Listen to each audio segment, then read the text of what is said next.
Hello student, मैं हूं मनन भारद्वाज और लर्निंग विद मनन में आप सभी का स्वागत करता हूं। बच्चों, आज जो हम वीडियो पढ़ने वाले हैं, वीडियो देखने वाले हैं, वो क्लास 11 के लिए है और अंतरा जो पाठ्य पुस्तक है इलेक्टिव जिन्होंने लिया हुआ है हिंदी में उनके लिए है। और ये दूसरा पार्ट है, उसमें काव्य में दूसरा पार्ट है सूरदास के पद। ठीक है, इस पार्ट को हम दो भागों में विभक्त करके पढ़ रहे हैं।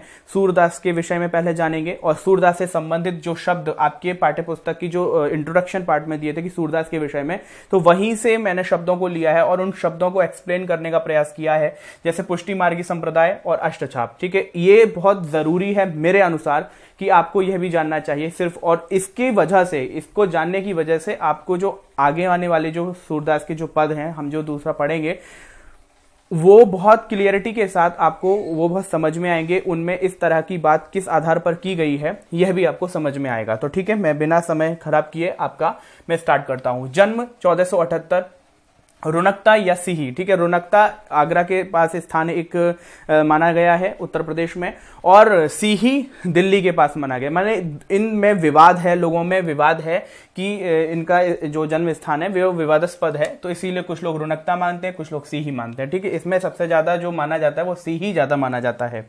ठीक है, इससे कोई फर्क नहीं पड़ता। ठीक है, फर्क इस बात का पड़ता है कि भाषा का, यहीं से जहां कवि का जन्म होता है वहां उसकी वैसी ही भाषा का पुट उनकी रचनाओं में प्राप्त होता है। ये बहुत सामान्य सी बात है, ये तो आप जानते ही हैं। ठीक है, दूसरी बात यहां पे जो हम कर रहे हैं वो है इनके गुरु। ठीक है, इनके गुरु का नाम आप देख रहे हैं वल्लभाचार्य, और जो कि पुष्टि मार्गी संप्रदाय, ये जो वल्लभाचार्य जी के द्वारा ही पुष्टि मार्ग संप्रदाय का इंट्रोड्यूस हुआ, प्रतिपादित हुआ। अब ये पुष्टि मार्ग संप्रदाय क्या है? देखिए, सूरदास के विषय में ही जान रहे हैं क्योंकि ये सब सूरदास जी से ही जुड़ा हुआ है, इसीलिए मैंने कोई बहुत ऐसे कि उनके माता पिता का नाम, ये सारी जानकारी आपको किताबों में मिल जाती है, लेकिन जो एक्सप्लेनेशन की आवश्यकता है, जिस चीज को समझना है वो मैं समझाऊंगा। बस बाकी का फैक्ट्स किताबों में लिखे हुए हैं, लेकिन एक्सप्लेनेशन कुछ जरूरी है।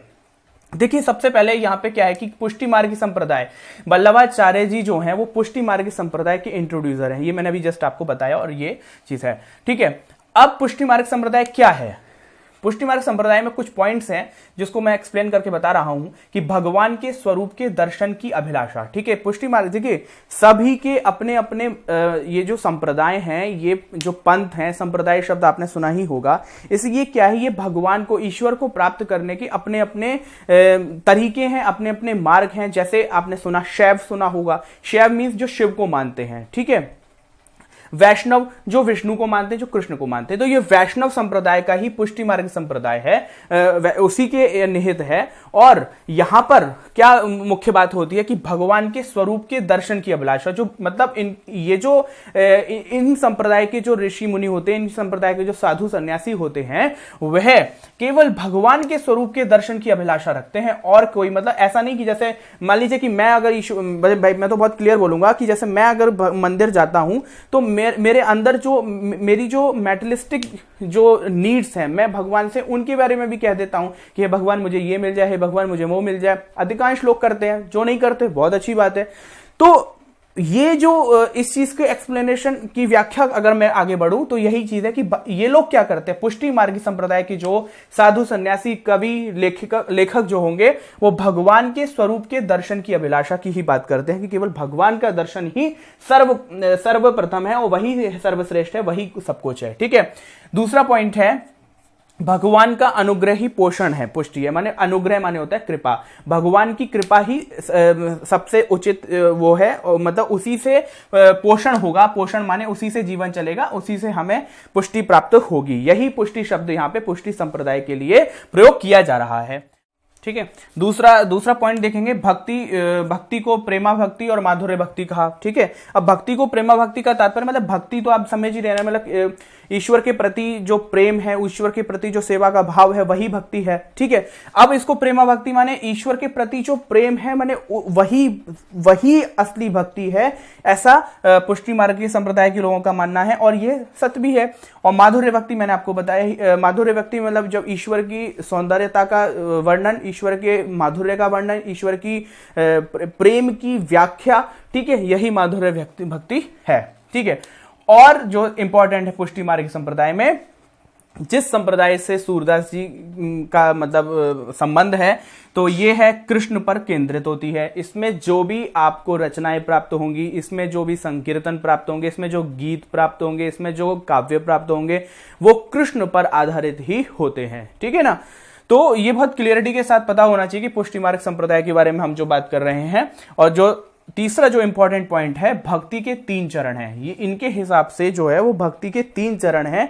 बहुत सिंपल है, जो अभी मैंने जस्ट आपको बताया। प्रेम, प्रेम आप समझ ही रहे हैं, लव जिसको कहते हैं, ईश्वर के प्रति जो प्रेम है, ईश्वर की सत्ता के प्रति जो प्रेम है। और ये तो भाई स्वाभाविक सी बात है कि हम मूर्ति पूजक की ही बात कर रहे हैं यहाँ पे। ठीक है, यहाँ पे निराकार ब्रह्म की बात नहीं कर रहे हैं। जैसे मैंने कबीर में आपको बताया था, निराकार ब्रह्म की निर्गुण की बात कर रहे थे।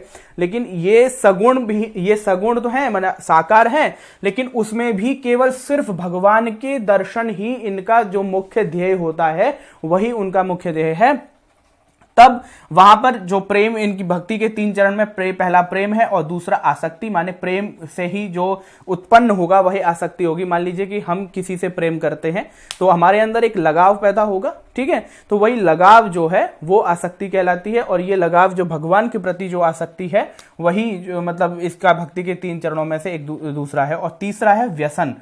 व्यसन जो शब्द है वैसे तो सुनने में लगता है कि नेगेटिव है, और ये मतलब नेगेटिव ही शब्द के लिए यूज किया जाता है, बुरी आदतों के लिए व्यसन कह दिया जाता है। लेकिन यहाँ पे व्यसन का अर्थ है ईश्वर के अतिरिक्त कुछ ना दिखाई देना, माने ये एक व्यसन है भक्ति की, और ये सबसे चरम अवस्था है। मैं ये इस बात को क्यों बता रहा हूं, ये बहुत इंपॉर्टेंट है, सिर्फ टाइम वेस्ट नहीं है। ये सूरदास की जो रचनाएं हैं वो इतनी उत्कृष्ट हैं, जहां पर उन्होंने कहीं तो कृष्ण के साथ ऐसा महसूस कराया, मतलब कि जैसे एक तो देखिए सूरदास जो थे वो जन्म से अंधे थे, और उसके बाद भी उन्होंने अपने ध्यान अवस्था में या कल्पनाओं में कृष्ण का दर्शन किया और कृष्ण की बाल्यावस्था लीला का वर्णन किया। तो वो वर्णन जब कहते हैं तो बच्चे, बहुत सारे बच्चों के इस तरह से कहेंगे कि रिस्पॉन्सेस होते हैं कि सर ऐसा भी कभी होता होगा। तो जब हम भक्ति में नहीं होते, मैं तो सिर्फ आपको एक्सप्लेन कर रहा हूं, मैं तो आपको समझा रहा हूं। ठीक है, अब आप उसको उस तरह से समझते हैं या नहीं समझते हैं, ये तो भाई आप सबकी अपनी अपनी बुद्धि के अनुसार ही डिपेंड करता है। तो व्यसन शब्द में यहां पे ईश्वर के अतिरिक्त कुछ ना दिखाई देना, माने सूरदास की रचनाओं से ये पता चलता है कि वो एकदम चरम सीमा पर, कृष्ण की भक्ति की चरम सीमा पर हैं, जिस प्रकार से उनके वर्णन उपस्थित होते हैं। ठीक है, तो ये तो बात यहां तक समझ में आ गई कि ये सूरदास के विषय में इतना है, और उनकी ये रचनाओं में ये सारी चीज आपको देखने को मिलेगी। ठीक है, अब बात करते हैं कि जो सूरदास जी जो हैं, ये जो सूरदास जी हैं, ये अष्ट छाप कवियों में सर्वश्रेष्ठ हैं। अब आपको लग रहा होगा ये अष्ट छाप क्या है। ठीक है, तो अष्ट छाप, वैसे तो हमारी किताब में तो सिर्फ एक वर्ड लिख दिया है, जो आपकी एनसीईआरटी बुक है उसमें लिख दिया कि अष्ट छाप में के सर्वश्रेष्ठ या फिर सर्वाधिक प्रसिद्ध कवि में से एक हैं, या भक्त में से एक हैं। ठीक है, मैं अष्टचाप आपको बताना चाहूंगा क्योंकि मुझे ऐसा लगता है कि आपको जानना चाहिए, पेपर में आए या ना आए, लेकिन प्रोजेक्ट्स में, एक्टिविटीज में ये जानना बहुत ही महत्वपूर्ण है। अष्टचाप क्या है कि वल्लभाचार्य जो इनके गुरु थे, वह और उनके पुत्र, किनके, वल्लभाचार्य जी के पुत्र विट्ठलनाथ जी ने इसको स्थापित किया। ये 8 भक्तिकालीन कवियों का संगठन है। भक्तिकालीन माने सभी मतलब जो भक्ति, कृष्ण भक्ति कालीन कवि थे, उनका संगठन, उनको मतलब एक तरीके से आप समूह कह सकते हैं। ठीक है, 8 साधु सन्यासियों का, 8 कवियों का, ठीक है, उनका संगठन है ये। और उनका मुख्य ध्येय क्या था, और ये वैसे कहीं कहीं इसका जो सन दिया है वो 1602 ईस्वी के आसपास का दिया है, कहीं कहीं 1578 भी है, तो मैंने इसलिए लिखा नहीं था। फिर भी पद दोहो संकीर्तन के माध्यम से कृष्ण लीला का गुणगान, कहने का मतलब ये कि एक कृष्ण की भक्ति को लोगों तक पहुंचाने का कार्य था इनका। ठीक है, कृष्ण गायन, कृष्ण की गीतों को गा करके, कृष्ण की लीलाओं का गायन करके भक्तिमय वातावरण को बनाना था ब्रिज के आसपास और सभी स्थानों पर। मतलब जो इनके अपने ध्येय थे, एक होता है ना कि हाँ, एक ऑब्जेक्ट्स थे इनके, अपने लक्ष्य थे, तो वो कृष्ण लीला का गुणगान करना था। अब ये वल्लभाचार्य के इसमें 4 शिष्य हैं और विट्ठलनाथ जी के 4 शिष्य हैं। विट्ठलनाथ कौन है, ये वल्लभाचार्य जी के पुत्र हैं, और वल्लभाचार्य कौन है, ये सूरदास के गुरु जी हैं। ठीक है, अब देखिए ये 8 लोग कोई सामान्य लोग नहीं है, ठीक है। ये 8 लोग वल्लभाचार्य जी के 4 शिष्य, 84 शिष्यों में से 4 शिष्य हैं, कुंभन दास, सूरदास, परमानंद दास एंड कृष्णदास। और विठलनाथ जी के 252 शिष्य हुए, उनमें से ये 4 थे, गोविंद स्वामी, नंद स्वामी, शीत स्वामी और चतुर्भुज दास, ठीक है। आपको लग रहा होगा कि सर इसकी क्या जरूरत है, तो बस यहीं से निकले हैं ये सूरदास। तो ये जो सूरदास, और सूरदास हम इसलिए पढ़ रहे हैं क्योंकि इनकी जो रचना है बहुत ही जीवंत, बिना मतलब कोई ऐसा नहीं कि कोई बहुत आर्टिफिशियल, केवल कृष्ण भक्ति की ही उनमें बात की है और कृष्ण लीला को ऐसे प्रस्तुत करने का प्रयास किया है कि जब पढ़ते पढ़ते आपको ऐसा प्रतीत हो कि कृष्ण आपके समीप ही है। और जब आप कृष्ण को अपने समीप मान लेते हैं तो यकीन मानिए कि आप कृष्ण भक्ति की ओर अग्रसर हो जाते हैं, ठीक है। पाठ्य पुस्तक में इस पाठ को डालने का जो मकसद है वो मेरे अनुसार, ठीक है, मेरे अनुसार वो मकसद ये है कि आप किसी भी जाति धर्म के हों, आपके अंदर एक भक्ति आनी चाहिए।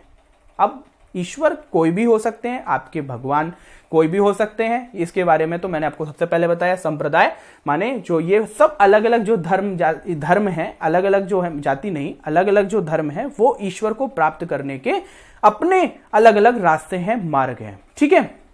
बस यही छोटा इस वीडियो में केवल हम इतनी बात करेंगे और अगले वीडियो में हम बात करेंगे उनके पद की व्याख्याओं की, ठीक है।